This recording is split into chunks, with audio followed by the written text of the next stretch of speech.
Please welcome Curator of Exhibitions and Design for the Serpentine Galleries, Rebecca Lewin. Hi there.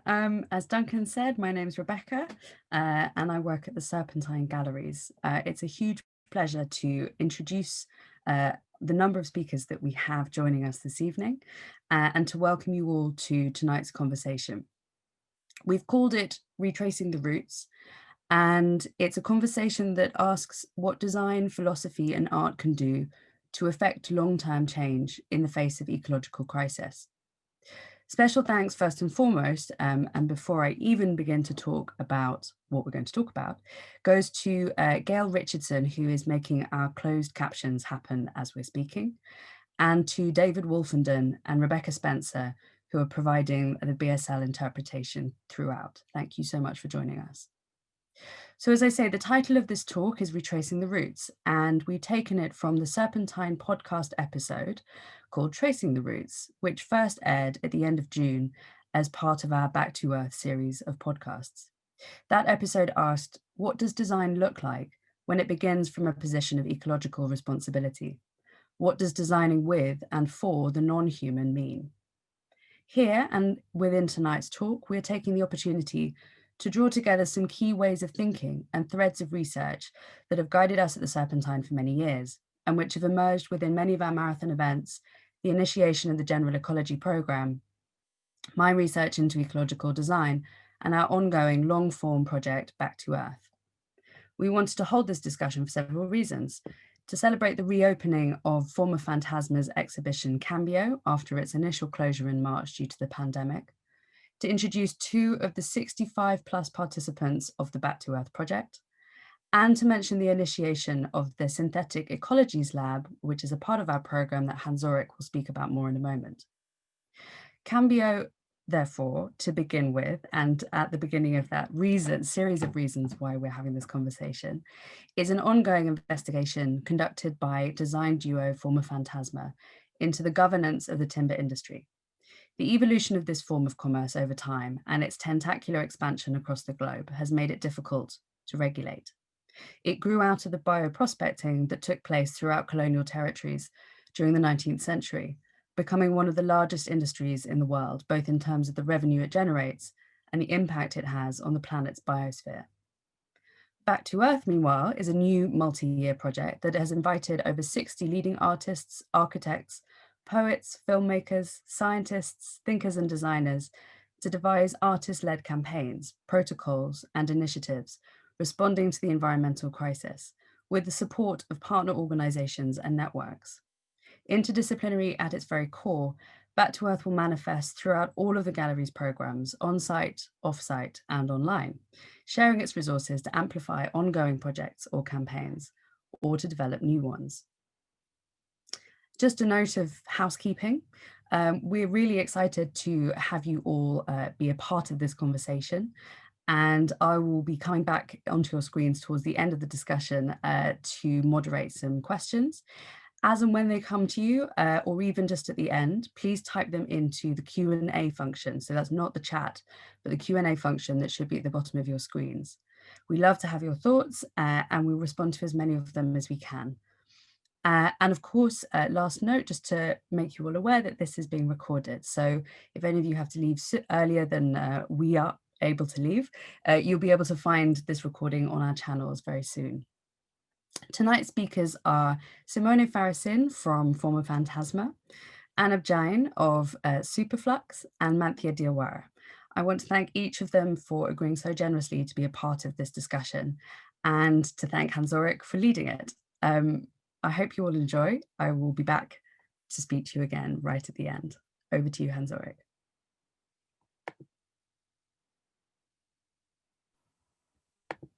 Thank you very much, Rebecca, for this wonderful introduction. And thank you all so much for joining us tonight.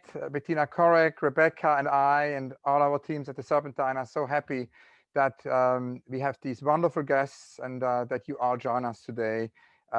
Digitally, I wanted to actually, as Rebecca mentioned, emphasize how important it is for us to think this project back to Earth over time. to see it as a long durational project, as slow programming, as a project which will evolve over many years. We decided to think about it actually a long time ago when Gustav Metzger had his exhibition at the Serpentine. We then worked with Gustav on the Extinction Marathon.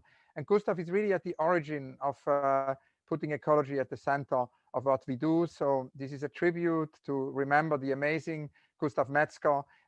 Shortly before Gustav died, he again urged us to work on the theme of ecology with an education project called Remember Nature, which happened in many, many schools over the UK. And it's through that that then we started with the General Ecology Project, and now with Back to Earth to really put ecology center stage. And of course, also with Lucia Pietrojusti as a permanent position curator of ecology, have that always as a discussion in the institution. But then we came to Back to Earth, and Back to Earth has to do with our 50th anniversary. It's the 50th anniversary of the Serpentine, and we wanted to not look back, we wanted to look into the future, to the next 50 years, and invite 50 artists. In the meanwhile, we already have 65 artists participating. The project has grown to actually come up with an idea for a campaign. And so we're very excited tonight to actually welcome 3 speakers who all participate with their work in Back to Earth with a campaign.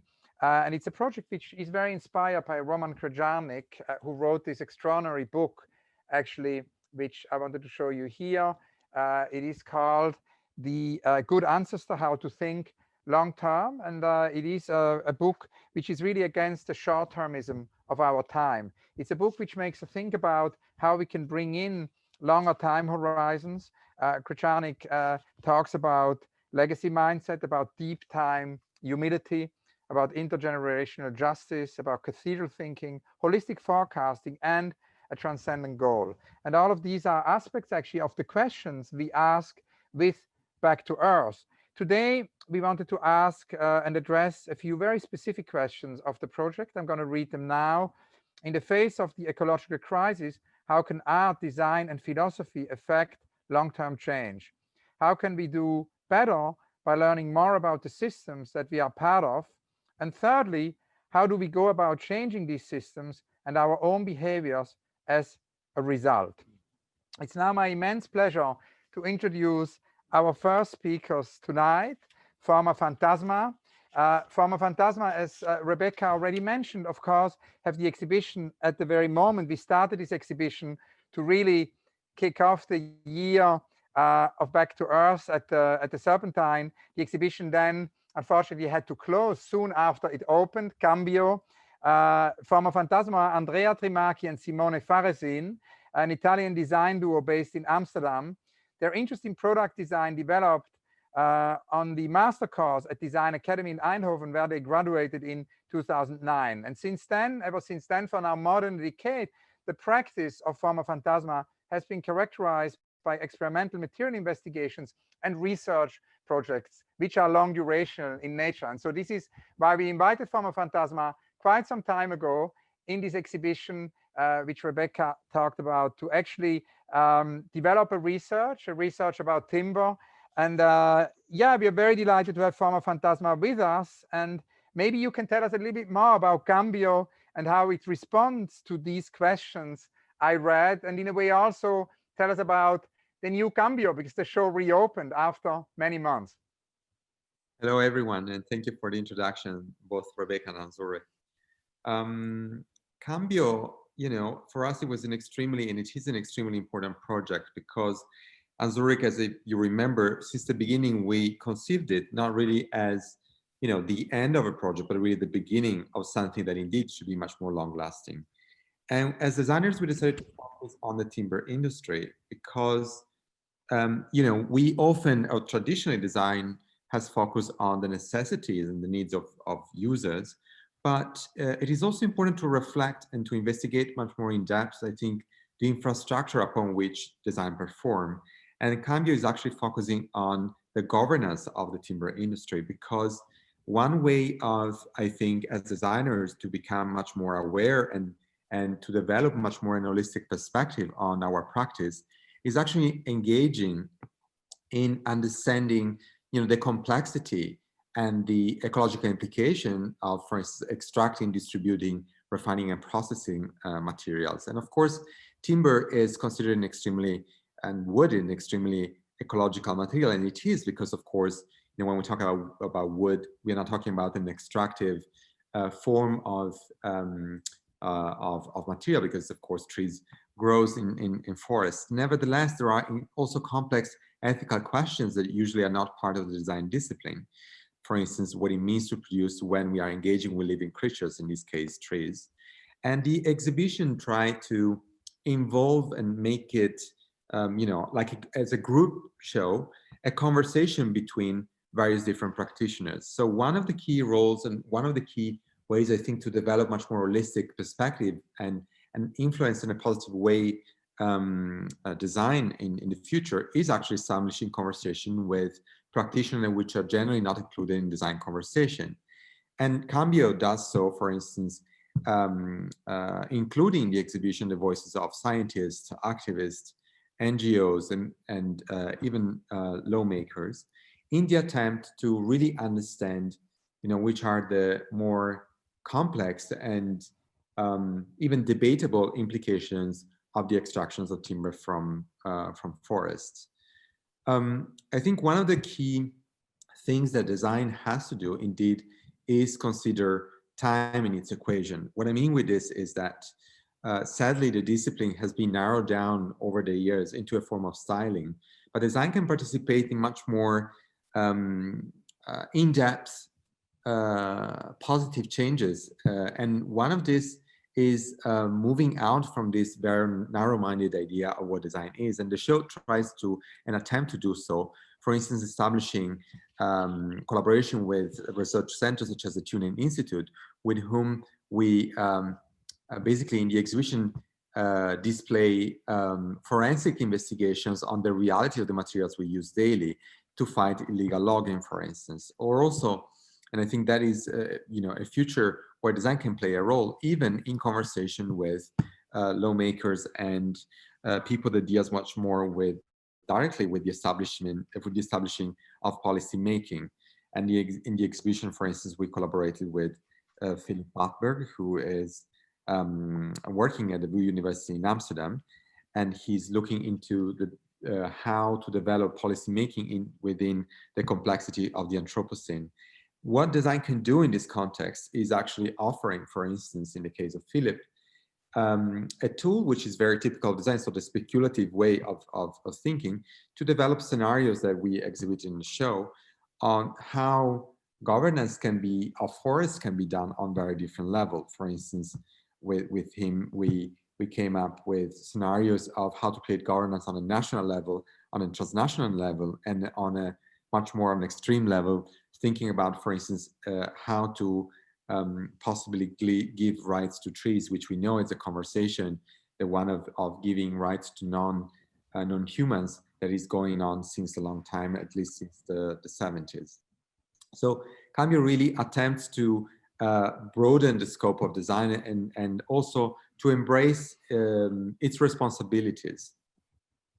Thank you so much. And it's actually wonderful that you talk about the trees, because I've just been reading today the extraordinary book, the new book actually by Ingold, the Correspondences book. And the anthropologist Ingold, social anthropologist, wrote the book about letter writing. And he basically says we really need to bring letter writing back, because letter writing is all about care. And he says we can learn from the trees. So he has written in this book many letters to trees. So it's really a book for Formafantasma, letters to trees. It's a book which just came out this week. And, he writes because, of course, trees can't walk. So when there is danger, they have to communicate not only with each other, but with other plants and animals. And there is this extraordinary interdependence in these letters, about trees. So it's a very nice correspondence, to quote Ingold, between you and him and Formafantasma about trees. I wanted to ask you what's next for Cambio, because Cambio, of course, is not a kind of regular touring show. It's going to go to Zurich, it's going to go to other cities, but the research will continue to evolve, and also how it has actually entered your teaching course in Eindhoven. It would be good to hear more about the future of this project? Well, the future of this project is already it's present, because in September me and Andreas are heading the geodesign department in Eindhoven, where we're dealing with the ecological implications of design on a planetary scale. And we are using Cambio as basically an educational tool. So in this moment, we have 21 students from all over the world that are actually focusing on some of the subjects of Cambio with the help of many other tutors. So there are actually 4 courses in this moment that are expanding the research of Cambio, which for us was also very important, because we don't see design as a discipline that is just about the author and sort of an expressive gesture, but the Cambio is a research project that should be handled to others can appropriate it, they can contribute to it. So in the end of November, beginning of December, there will be the first results coming, at its end, and the students extremely passionate and engaging question raised by the exhibition. And we hope that maybe there will be occasions to include some of the works as part of the touring of the exhibition, actually. And maybe the last question, your campaign for Back to Earth, because bring you to Back to Earth. Can you tell us about your campaign? Well, actually, I think what me and Andrea we are thinking in this moment is maybe we should continue the conversation that we started with Philip Patberg that I mentioned before from the VU University, because we think that we can do not only campaigning but actually proposing even drafts of possible new ways of intending legislations regarding forests. Of course, we are designers, we don't pretend that we can do things that is not part of our discipline, but as I explained before, what we can do is use our opportunity to propose even speculative scenario to establish conversations. So we would like to expand what we started with Philip and bring it forward. So to discuss even more about, for instance, what it means to give rights to other living creatures, and in this case trees, and also in which way we as humans can voice if we should voice even the rights of species that of course we cannot really know what they really want. Thank you so much. A big thank you to Formafantasma, and we hope to see you soon in London. And Back to Earth is actually the perfect transition to Anab Jain, to Superflux, our next speaker. A very warm welcome to Anab Jain. Anab imagines and builds future worlds we can experience in the present moment. By creating new ways of seeing, of being, and of acting, she inspires and challenges us to look critically at the decision and at the choices we make today. As a designer, filmmaker, and futurist, Jain co-founded the laboratory, design, and film studio Superflux with John Adam to pass uncertainties around our shared futures. And the topics, of course, they address is climate change, growing inequality, the emergence of artificial intelligence, all these big themes which we can really only address in the 21st century if we go beyond the fear of pooling knowledge. Jain is also professor at Design Investigation at the University of Applied Art, Akademie für angewandte Künste in Vienna, and of course part of the project Back to Earth with a campaign. As Rebecca said, this is a group project we are doing where we're going to develop this artist and designer campaign over many years, curated by Rebecca, myself, together with Joe Payton, Lucia Pietro-Justi, Holly Shuttleworth, and Kostas Stasinopoulos. So I wanted to ask Anab to tell us a little bit about the current project of Superflux and what you're working on for Back to Earth. Thanks, Hans Ulrich, for the kind introduction. Sure, I will be probably best to share my slides, and that would be the best way for me to start talking about my work. Next slide, please. So just a quick introduction that Superflux is a practice I co-founded with John Arden in London. We create stories, experiences, cautionary tales, and superfictions that aim to stimulate different possible futures. In our work, we're quite interested in deconstructing the polarity of utopian and dystopian imagining to build and explore complex, heterogeneous futures which can be experienced in the present. Next slide, please.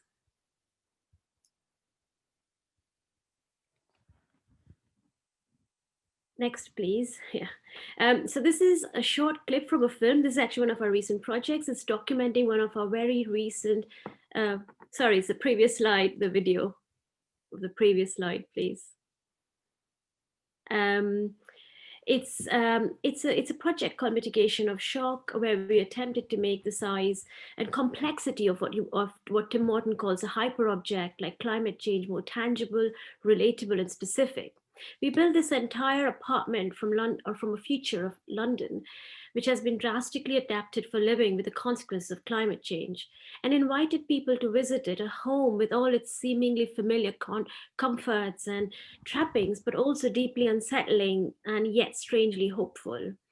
Fully working contraptions of food computers oozing purple fog, bubbling spirulina, blooming mycelium, recipes for fox creole, and books like Pets as Protein confronted the visitors. But the thing is, when we started to spend time inside this climate-altered apartment, strange things started to happen. From starting to imagine what it would be to live there, multiple temporalities started to collide. The future was in the present, but the future was also old. What worlds were we worlding? I kind of paraphrased Haraway. And John, my partner, looked at me and wondered, did we make the right decision to bring a child into this world? Next slide, please. Another episode of this apartment from the future is at the Art Science Museum in Singapore till earlier this year. This time we moved away from the dependence on the technology of ultrasonic sensors and Arduino kits to maintain aquaponic systems, and created instead permaculture indoor agriculture systems based on the principles of circular farming, reuse of waste, companion planting, and soil health.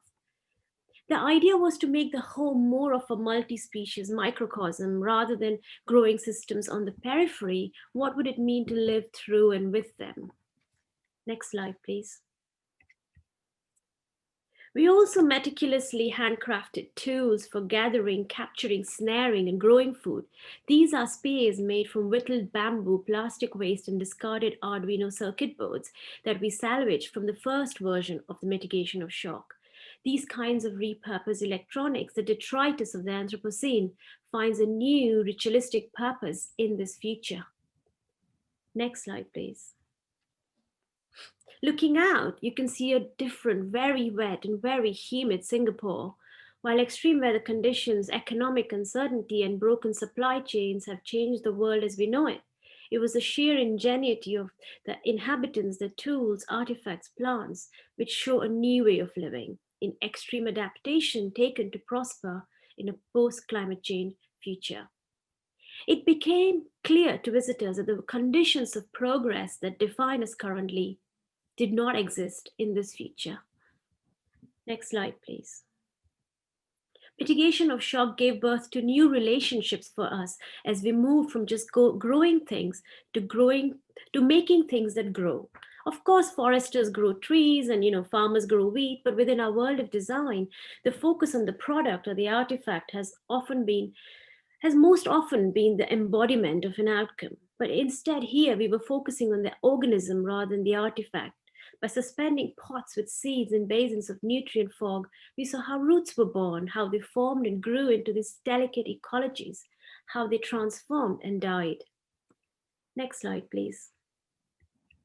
These direct experiences drew us into the world of many interacting species. It provided a useful vantage point for knowing ourselves not as participants, but in more complex human and non-human relationships, entangled, interdependent, emotionally, ecologically, and economically. Next slide, please. So what does it mean to shift the lens? What if for a moment we explored the possibility that our futures were not made through progress in the way humans understand the term? Would this mean that non-humans could also liberate themselves from progress as the only imaginative framework? If we were to see ourselves, the human, not as the individual hero, but as one amongst many human and non-human relationships, perhaps a new kind of tentacular, multi-kind, multi-species politics of care might emerge. Next slide, please.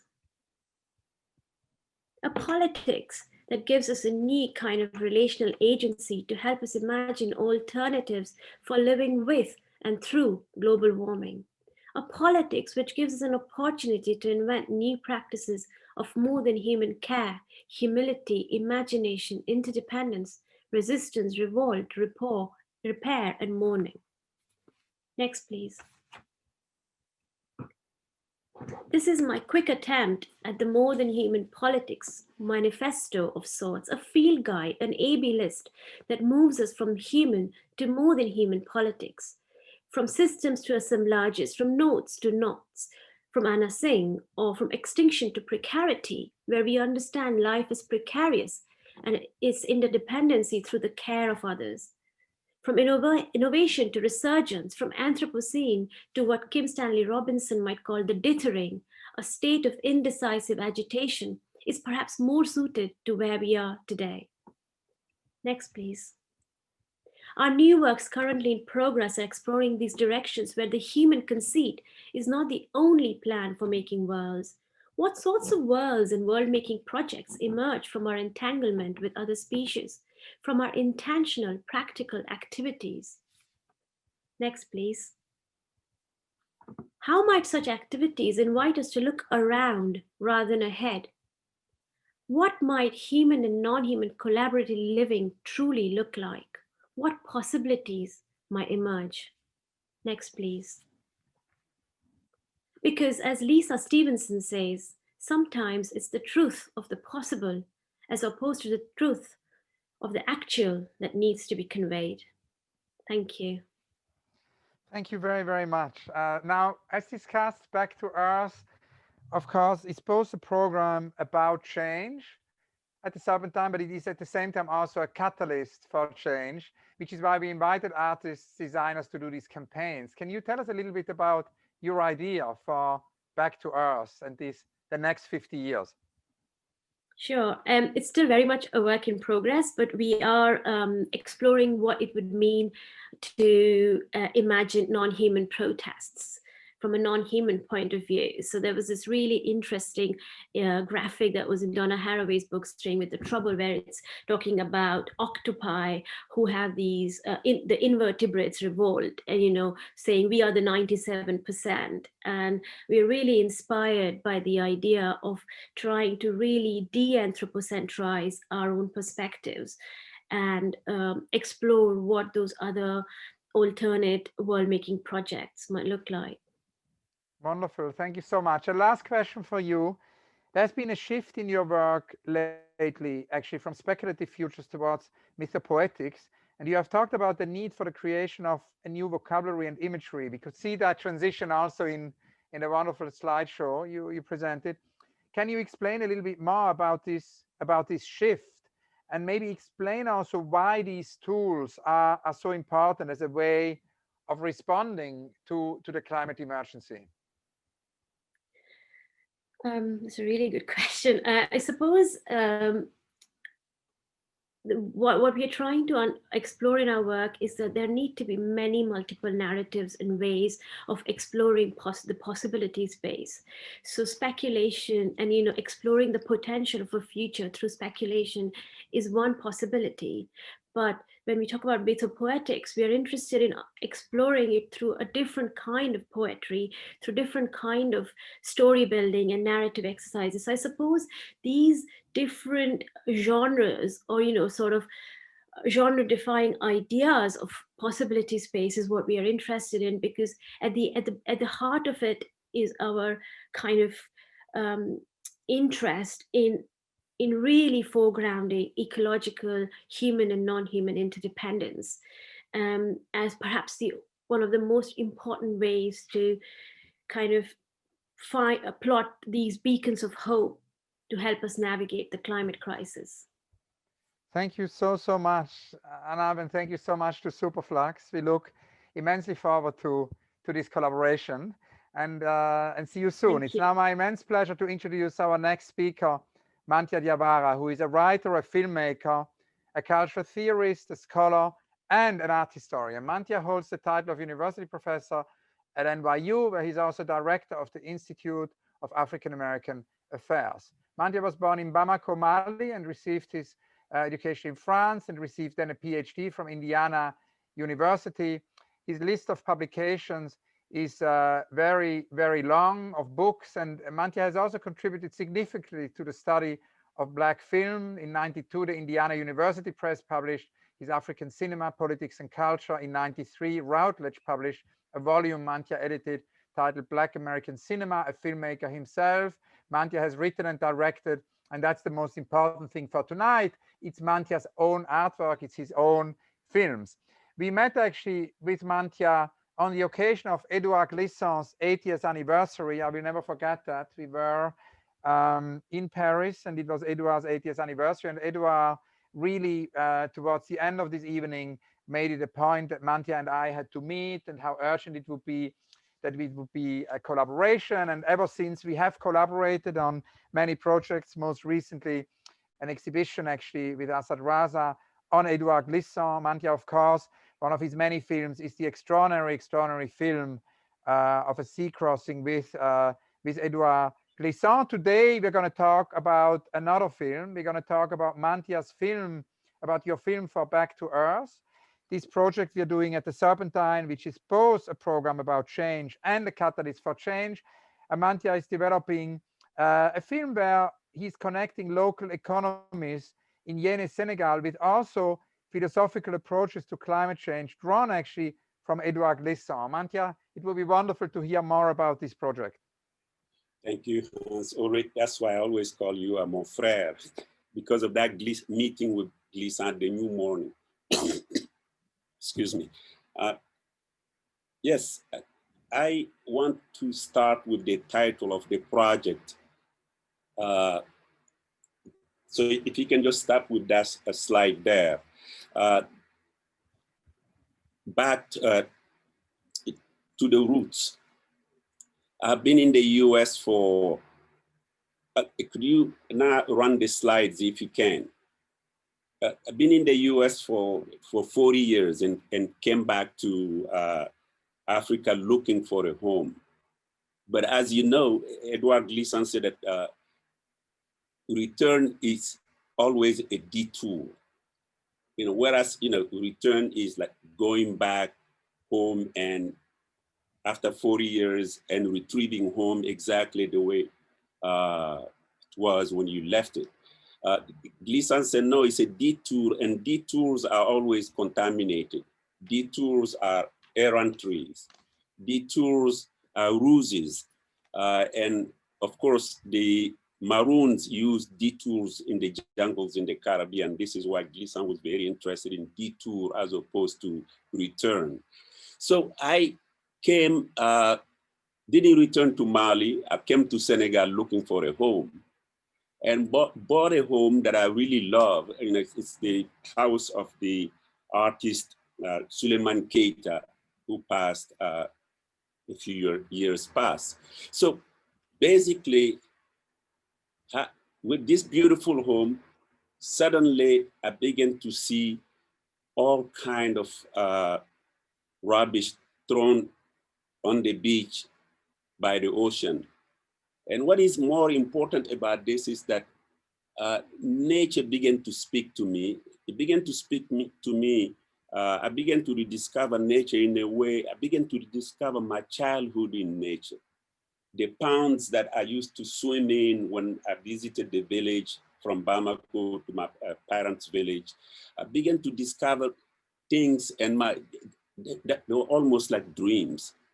But then the ocean began to throw at me shapes from nylon to shoes to Coca-Cola bottles to all kind of stuff. And they began to take the shape of almost organic things. They began to look like human beings on the beach, dead human beings on the beach. They began to look like cut trees on the beach. And then I began to say to myself, do I bring the US, what I learned in the US for the last 40 years, that approach to environment, or do I begin to talk to people here in a language that they can understand, and they talk to me in a language that I can understand? This is really the first point about my project here. How do I talk to the people that I'm living with in this village? And they include a fisherman who came to me one day and said, whatever you throw at the sea will throw it back at you. And then a woman who's a pebble collector, and I keep telling her, they tell me that, pebble collection kind of weaken the bottom of the sea, and it's not good for the environment. And she said, yeah, many people like you have told me that. You want me to stop? Why don't you give me some money and I'll stop collecting? At first we laughed. And then these ideas, the one about whatever you throw at the sea will throw it back at you. And the one about give me money and I will stop. They began to work on me. And so this is really the thing that started my conversation with this town called Yene. What do I do? And yeah, that's where I am with this project. Wonderful, thank you. And I was curious also, Mantia, how has your investigation into the communities around Yene added to your understanding of Glissant's idea around relationality? Yeah, that's a very good point, because I was thinking just the last slide that just passed. Glissant said that modern man rediscovered nature. And I'm really reading myself into Glissant. And then he realized it's pollution. And he said, if I do something about nature, I will preserve myself. So we're not doing what are we doing for nature, we're doing it for ourselves again. So Glissant's relationality, as you asked, Glissant's whole point is that, in French, he always says this, je change en échangeant avec l'autre sans me perdre ni me dénaturer. I can change through my transaction, through my exchange with the other, without losing myself. So to Glissant, you are now really a rooted entity. You are always becoming. And the thing that makes you become something new and newer and newer is through relation. When I meet you, consent to your opacity, you consent to my opacity, and then we begin to relate, and you become something else and I become something else, but never the rooted one. So this is why relationality is very important to Klissan.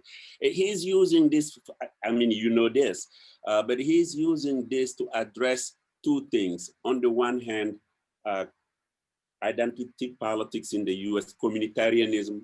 On the other hand, the French rejection of identity. So he said, what you need to do is learn relational identity, something that's not fixed, that's always becoming, and that addresses both France and the United States.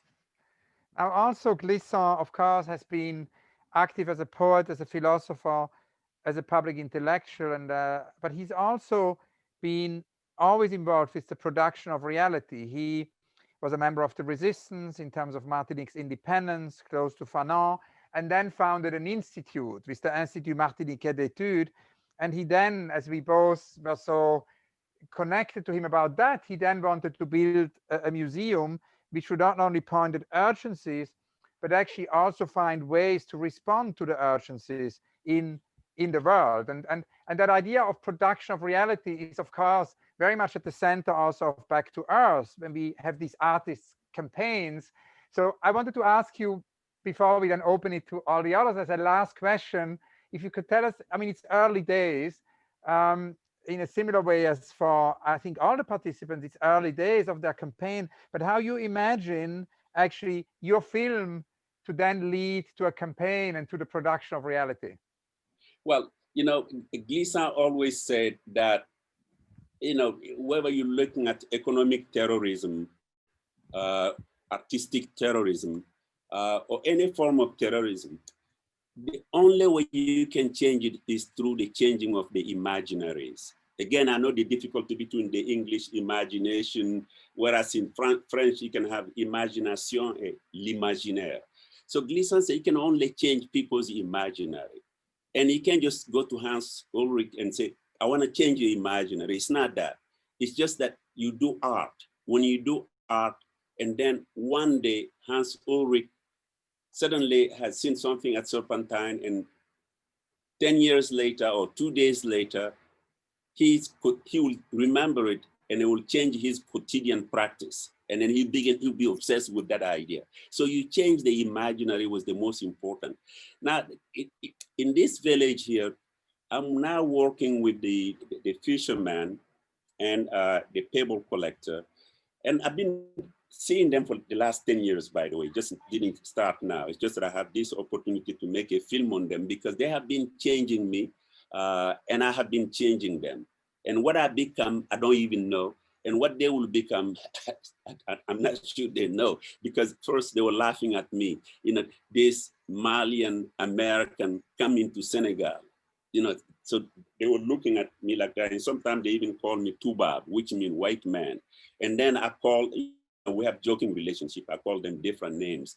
But philosophically, we have been really challenging each other. But when something happened to Mali, they will all come to me. This happened to Mali. And so the result is very unpredictable. The idea for the film is to talk to the pebble collector, to investigate the questions of dignity. Because she was a fishmonger who could not do fish mongering anymore, and therefore has to find another job because the fishing is very rare here. Big boats have come to catch the fish. So she collects pebbles to sell to people who are building houses along the coast. And then the ocean comes and breaks those houses down and they collect pebbles again. That's what she's doing. And I talked to her at first, she ignored me and I insisted, and now we joke. And she said, well, Jawara, you want me to stop doing this? Why don't you just give me money? I will stop right away. And then the fisherman said, no, she doesn't have to do pebble collecting. What was she doing before fishmongering? People always can do something else.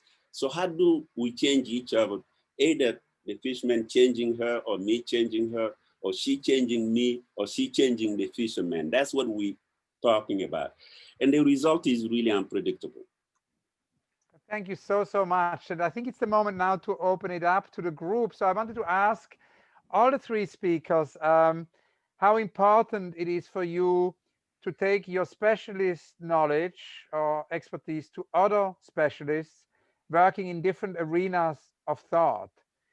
This idea of also breaking down silos, between disciplines, that we can only address the big questions of the 21st century if we go beyond the fear of pooling knowledge. And I wonder if this actually does help or obscure the messages you are trying to communicate. I don't know who wants to start. Simone, Anab? Yes, I would say rather the opposite. I think that something that we feel is extremely important indeed to move forward as a discipline is to enter in conversation with others, because otherwise, the narrow-mindedness of each discipline will always suffer of the cliches that we built within our own little world. And I think the conversation with others is actually just, it sounds like a cliche also, but enriching the understanding of our own limitations, but also possibilities. So, when also we were working on Cambio, we weren't really trying to pretend to be able to do things that many other practitioners can do much better than we do. But just through the conversation and collaboration we established, we could understand the implications of what we do and also understand better how to act based on that knowledge. So for instance, if I'm as a designer much more aware of the infrastructure of the sourcing and distribution of timber, of course I can make much more informed choices. On the other side, I think also that what we experience with Cambio, but also with our project, is that as designers, we can act as people that create links between practitioners that otherwise are not speaking with each other. Also, design has the ability to translate, or should have the ability to translate, complex issues and relations. And so in this sense, design can act as a bridge and as a translator, in the case, for instance, of the exhibition, to a larger public of very complex issues. So there's many multiple ways that design serve to other disciplines. Thank you. Anab? I mean, I completely agree with what Simone just said. I think I would just agree that we do not live in isolation, and we never have. And I think I think individualism is a very kind of new Western construct, to say the least. I think collaborative survival is the only way forward. So we have to talk to others, and we can only collaborate to to go past these crises. Thank you, Mantia. Yeah, because just listening to Anab and Simone talk, and I came last, I said, this is exactly the point I'm trying to make in my film. That is, they are already where I am not. In the way they talk about the timber industry and Anab's excellent presentation. So I'm learning through the pebble collectors and the fishermen how to reposition what they're doing here. So it's really not, I will not call it intervention. It's just searching for myself in a way. So the two presentations coming before mine was really, thank you for doing that, because it was kind of eye-opener, because they're already there and I'm trying to get there with my work, which is at the beginning. Thank you to yours, Mantia. I know. So Now, inspiring. we have many more questions, but I think it's good that we can take some of the questions Rebecca gathered, from our participants. I do, however, have one last question I wanted to ask the three of you, and it goes back to Glissant, because Glissant, of course, emphasized opacity.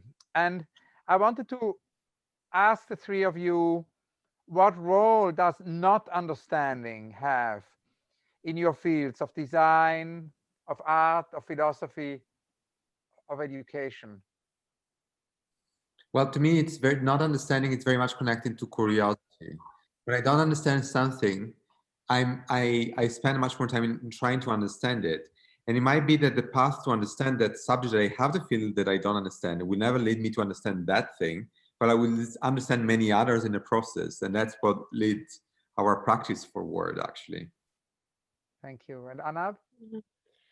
Yeah, I think not understanding is actually a kind of humility, because it is that humility that allows, as Simone was saying, allows or enables us to kind of explore and find material explorations, or idea conceptual sort of explorations to try and understand, but not knowing, and having that sense of humility of not understanding is at the forefront of that. Thank you. And Mantia? Yes, opacity, I mean, Glissant always uses it. He doesn't like opposition, but he uses it in opposition to transparency. Opacity is the guarantee for diversity. Opacity is the way you bring differences together in order to become creative. Because if you just work with the same thing, it kills creativity. But if you bring differences together, then you're creating. And to him, opacity is not just obscurity. Opacity is not just in the light. There is opacity in the mirror, there is opacity in the light, there is opacity in the dark. Because opacity is always that which questions you and pushes you toward diversity, to the multiple. So in that sense, understanding is always already closing the narrative.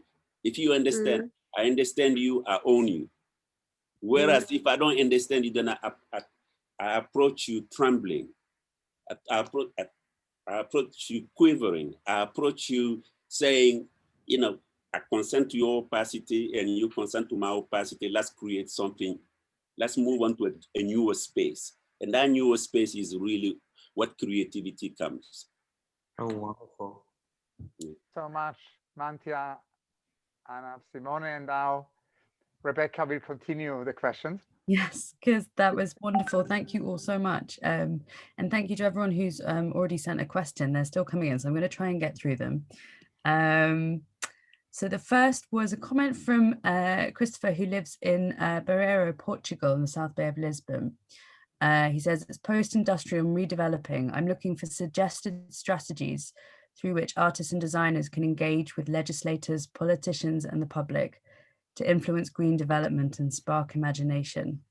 And I guess this is something that I know I've already spoken to Simone about, but I think it applies very much to all of your practices. How do you go about creating strategies to influence and engage with these areas? Well, it is a very difficult question, because I can at least speak for our own practice, because on one side, we always attempt to enter in conversation with a variety of different practitioners and also lawmakers, or at least to have their knowledge, if not directly, not to have, but to gain knowledge from them. But I would say that the difficulty is not really to have this conversation, but the difficulty is in then putting this proposal out there in the world and have them taken seriously. I would say there's a lot of resistance from the structure that are in place in allowing different practitioners to infiltrate. So I would say that at this moment, it is still also a cultural problem. I would say the one of understanding that only with a certain form of inclusivity, more in-depth and holistic solutions can happen. But I think that we do so, for instance, establishing this kind of conversation within education, because that's the best place to start. And that's something we are trying to do, for instance, with geodesign, involving different voices, inviting, for instance, Philip at the beginning, Philip Pottenberg again, at the beginning of our course that I mentioned before, or even a scientist, biologist, and conservationist in working with designers in the third trimester, which is quite unique for a design course. But I think education in our case is key, I would say. I'm going to try and keep rolling. So the next one, I think maybe if I direct to Anab, Vanessa Rosenthal asks, could the idea of a non-human protest finally lead us closer to a decentralization of power? And could this perspective offer a new way to decentralize the power of the few over the many? So I guess the more political repercussions of the kind of perspectives that you were talking about in your presentation. Absolutely. I mean, Vanessa's framed this wonderfully. I'm gonna, yeah, I couldn't have said it better myself. I think the whole idea of presenting a protest from a non-human's point of view is to make it political. And I talk about more than human care. I'm talking about the politics of more than human care, to really make our politics talk to this kind of interdependence, and to engage in world making projects that bring both the human and the non-human in these kind of entangled relationships. That's at the heart of the work we're trying to do. So absolutely questioning power, challenging anthropocentric perspectives, I hope would be the answer to what we're trying to do. Yes. And just one other one directed to you, Anab, that's, I suppose, quite pragmatic, is from Sharia Patel, who asks, how scientifically accurate is the mitigation of shock project? It's a really interesting question. We get that asked a lot of times. I mean, if you were to ask climate scientists, how scientifically accurately can you predict climate change in the future, they will shrug their shoulders. Every climate scientist knows that looking into the future is speculation. I would say we were very closely informed. We were closely collaborating, climate scientists, and informed by their work, but it is a possible future. It's a speculation, it's an extrapolation of a possible future based on a certain amount of evidence. The interest, at the heart of the project is the ability to bring people into this very tangible and visceral world, and not so much about how scientifically accurate it is, but what it would feel like to live in a home that is so deeply altered by climate change. One for, I'm going to direct to you, Manthia, because you've spoken a little bit about this already. from Helen Colton, who asks, in thinking about retracing roots and shaping the new, how does Indigenous knowledge influence your work? In a lot, in many ways. Working in the US, I wouldn't use the term indigenous for all the baggage that comes with that. But I don't think my work will get anywhere without what I know about the Mali, the roots, where I came from. But what is important to me is how do I take the permission myself to transform that rooted knowledge into something else. That's why I was talking about detours, contaminations. Glissant always says this, think from your location. Agis dans ton lieu, pense avec le monde. Act from your location, but think with the world. Because the indigenous person also needs to change the world. But the indigenous person only think inside his own location, her own location. Klissan will say that you're not contributing to the world because this world is affecting you every day. You should try to affect the same world. So yes, I find it very important, but I'm always transforming it. It's always transforming me too.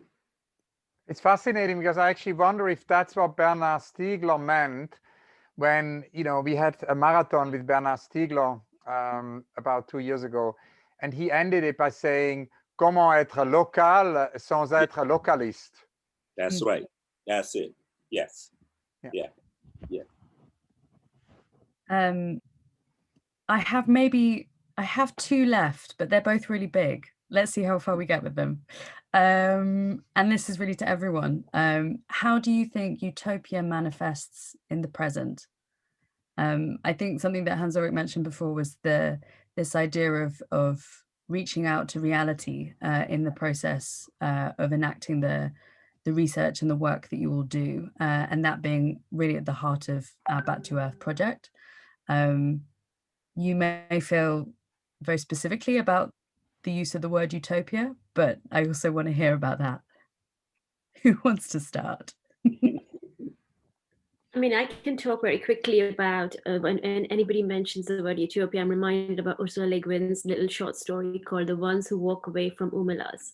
And, you know, it depicts this idea of a town, of a summer festival in the utopian city of Umelas, whose prosperity depends on this kind of perpetual misery of a single child trapped underground, in prison underground and living in this misery.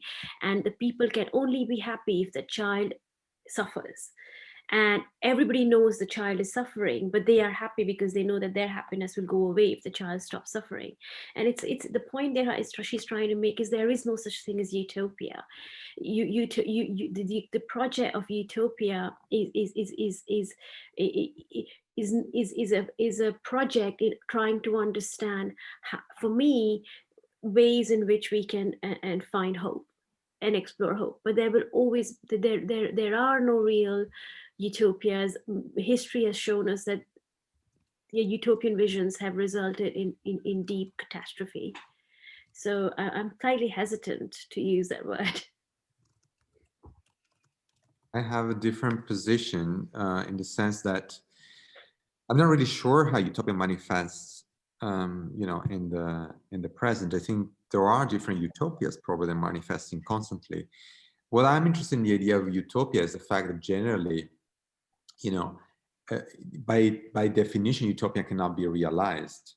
So I think with the works that we do, I think all of us, we are trying to define sort of a utopia. I like the idea of utopia as a goal that maybe it's not reachable, but the path to reach that utopia is what interests me.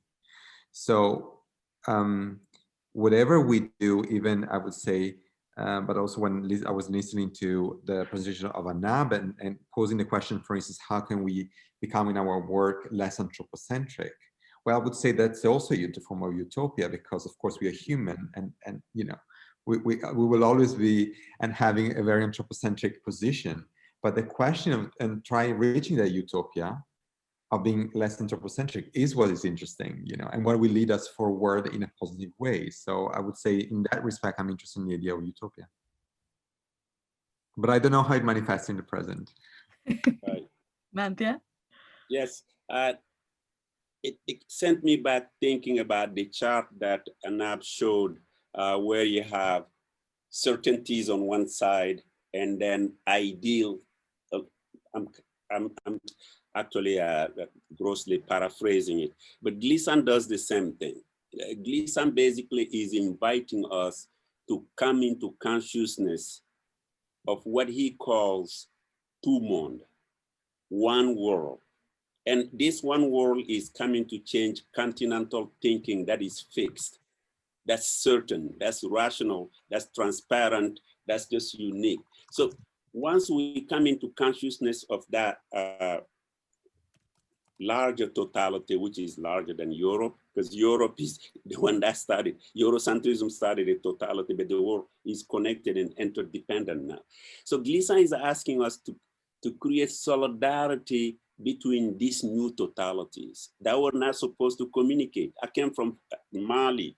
My second language was French. So I'm not supposed to be speaking English to you here. I'm not supposed to be talking to people in Japan, but now the whole world is connected. So coming to consciousness of this new connection, this interdependency is not utopia for me. What we need to do is to teach its aesthetics and its intuitions and its solidarities. How do we build solidarities really? That's what, so I think utopia is the word we have, but it's really more than that. We're already in that world where we want to be, but where are the aesthetics and where are the moments of solidarity and interdependency? That's the most amazing answers to that question. Thank you. I'm also conscious that we've technically reached the end of the time that we had allotted for this, although it feels like we could keep talking for a long time. And I'm also conscious that we've got more questions that have come through that we didn't have time for. So I'm so sorry to those people that we haven't been able to include. I wanted to thank all of you for just being so generous with your time and with your thoughts. It makes me so excited and galvanized for the Back to Earth project as it continues. And I hope that everyone that's joined us tonight will be able to join us on future occasions where we get to have some more questions and more discussions. And in the meantime, that you're able to come and visit the Cambio exhibition while it's on at the gallery until the 15th of November. That you visit the Cambio website that includes lots of information from the show in it.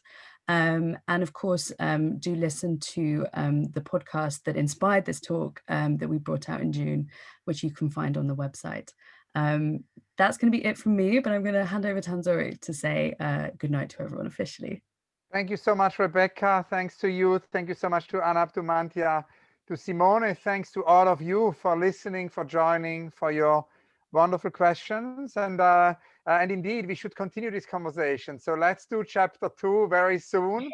And I wanted to also announce that this week, actually, our Serpentine Art and Technologies team are launching the Synthetic Ecologies Lab, led by Yazaman Sherry, which aims to support artists in working more closely with emerging biological technologies. So we hope that all of you can join us for that. And another very big thank you to Anab, to Mantia, to Simone, to Rebecca. Have a nice evening. Thank you. Bye-bye. Thank you.